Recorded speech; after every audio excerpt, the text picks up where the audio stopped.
$42,000 వస్తుంది.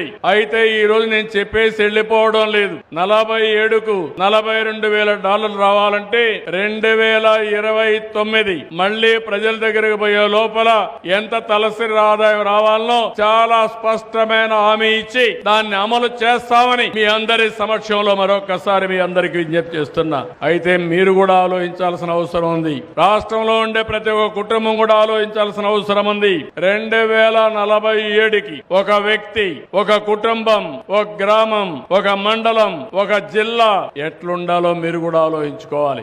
ఈ విజన్ నా ఒక్కడి కోసరం కాదు, లేకపోతే ఈ విజన్ తయారు చేసేది ఏ కొద్ది మందికో కాదు, కొద్ది మంది తెలివైన వాళ్ళ కోసమే కాదు. ప్రతి ఒక్క వ్యక్తి ఈ విజన్ వల్ల బాగుపడాలని, ప్రతి ఒక్కరిలో చైతన్యం తేవాలని, ప్రతి ఒక్కరిని అభివృద్ధి చేయడంలో ప్రభుత్వం భాగస్వామ్యం కావాలనేది నా ఆకాంక్ష అని చెప్పి కూడా నేను మీకు తెలియజేస్తున్నా.